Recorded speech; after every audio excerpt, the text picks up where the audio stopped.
अॼोको जेको रिहाड़ो आहे, अॼु 20 रमज़ान मुबारक आहे। 20 रमज़ान मुबारक तव्हां मां बख़ूबी सुञाणूं था, फ़तह मक्का जो बि ॾींहुं आहे ऐं छा ई ख़ूबसूरत फ़तह, छा ई प्यारी फ़तह उहो मक्का शरीफ़ जंहिंमें रसूल अकरम सल्लल्लाहु अलैहि वसल्लम जी पैदाइश थी, जंहिंमें रसूल अकरम सल्लल्लाहु अलैहि वसल्लम पाण पंहिंजो बचपन गुज़ारियो, पहिरियों निकाह मक्का में थियो। छा ई वो मंज़र हूंदो जॾहिं उन जॻह तां तव्हांखे हिजरत करे वञिणो पए, पर जॾहिं वापसी थिए थी त छा ई ख़ूबसूरत मंज़र नज़र अचे थो। जॾहिं वापसी थिए थी फ़तह मक्के जो मंज़र साम्हूं अचे थो त छा नज़र अचे थो? साम्हूं उहे माण्हू आहिनि जेके तमामु जेके असहाबा कराम हुआ ऐं रसूल अकरम सल्लल्लाहु अलैहि वसल्लम सां गॾु तमामु जेके सहाबा कराम हुआ। उहो वक़्तु आहे जॾहिं दीन जी ॻाल्हि ते, इबादत जी ॻाल्हि ते माण्हू पथराव कंदा हुआ, माण्हू तानो ॾींदा हुआ, माण्हू ज़ुल्म कंदा हुआ।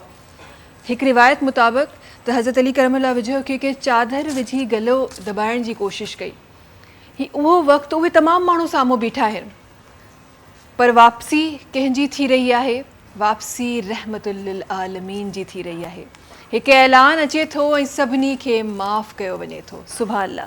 अॼु ॾाढो ख़ूबसूरत ॾींहुं आहे, जुमे जो बि ॾींहुं आहे। अॼु जुमो मुबारक तव्हां सभिनी खे। ऐं इंशाअल्लाह इन्हनि तमामु शयुनि जे हवाले सां पंहिंजी ट्रांसमिशन में ज़िक्र रहंदो, ज़िक्र ख़ैर इंशाअल्लाह रहंदो। सब्सक्राइब कयो असांजो official YouTube channel Sindh TV HD Islamic ऐं वधीक अपडेट लाइ बेल आइकन खे क्लिक करियो।